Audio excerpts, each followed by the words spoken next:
Urgent, topical, and timely. Power Breakfast with Tessa Dooms, 6 to 9 a.m. And talking about MPLs, we have an MPL with us this morning, Mervyn Sirota from the DA Gauteng Shadow Minister, or Shadow MEC, for Human Settlements. Mervyn, thank you so much for joining us this morning. The informal settlement of Ramaphosa near Vereniging is said to be sharing a single mobile toilet, the VIP toilet, and you went to do an oversight visit there. What did you find? Okay, good morning to everyone. One needs to look at this in context. Informal municipality has been in serious trouble with regard to its service delivery for quite some time. Following a news report on another channel, we decided to send a delegation and have a look to find out for ourselves exactly what the problem was. We found that there'd been a complaint that there'd been such a derelict failure of duty to clean the mobile toilets that there were maggots and worms crawling, and I don't like explaining this on air, crawling up people's legs because it was so dirty. Yeah. After a lot of pressure from the public, the provincial government, in conjunction with the municipality, decided to do an interim cleanup. We went there 2 days later. Even just that short period thereafter, because of the nature of what's going on there, and because people are sharing, already some of the toilets were full. And we were told by the residents that they were actually having to use buckets to relieve themselves and then dump it in the toilet. And this is just totally unacceptable. We've complained about this continually over a long period of time, both at a local level, but particularly in the House. And the Premier and the MEC have given various undertakings over time to regulate and make sure that there's a consistent monitoring and cleanup to ensure that something's done while a better situation is being looked after. What aggravates the situation is that more and more people, illegal occupiers, are moving into this area, and there's just not enough toilets, there's not enough capacity to deal with the problem. So we have an ongoing problem. We're not going to let it go. We're going to make sure that we name and shame and keep this in the media. People should not have to live in these conditions. It is totally unacceptable. Mervyn, and I really do appreciate that sentiment completely.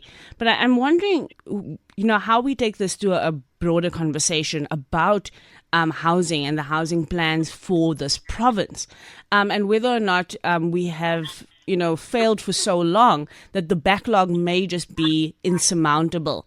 Because a lot of people will say, well, informal settlements are built on the back of people going and settling in land, just going there and occupying land as it were. But we don't talk about what has caused those occupations is the fact that there's been a lack of a plan around human settlements. So can we have a conversation about what you believe needs to be done from the side of particularly the provincial government in terms of dealing with the housing crisis in this province?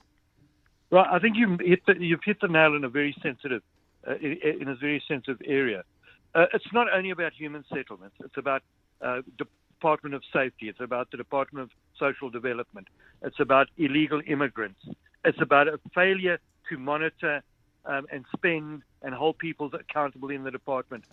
And in the last 7 years, the Department of Human Settlements in Gauteng has had to send back huge amounts of money back to the National Treasury, because if we don't use it, you lose it, and that money has then been used somewhere else.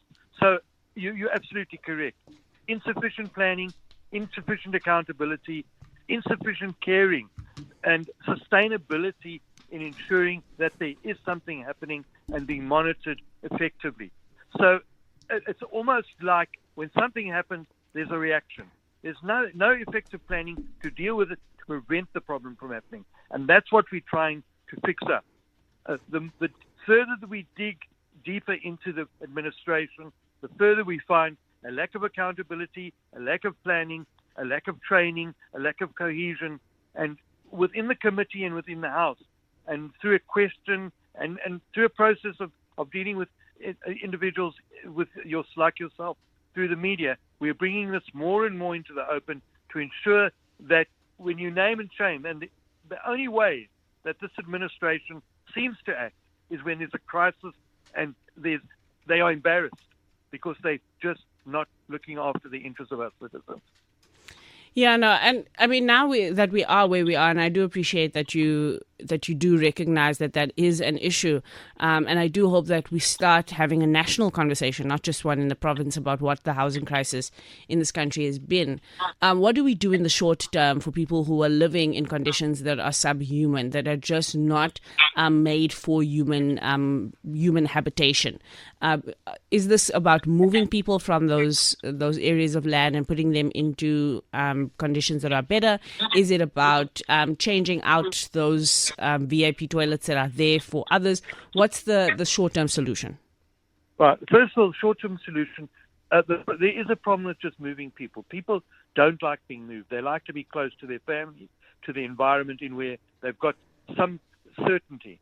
Moving them, all that's going to happen is they're going to go back. So from my perspective, you need to ensure that the services that you provide are effective, they're monitored on a regular basis, and if funding is needed, they must go to National Treasury, they must go to the private sector, but there needs to be an ongoing, consistent supply of services to these informal settlements, and not arriving there in March and 4 months later, then coming back because you've been too busy elsewhere or you're just not caring enough. So there needs to be planning, and there needs to be consistency. If other communities want to report, how do they report this to members of the legislature? Well, I'm always available. The MEC's office is available, but I'm taking these issues up all the time. I'm receiving complaints, many complaints across the board, but anyone can contact me. You've got my details. It's something that we will immediately bring to the attention of the MEC's office.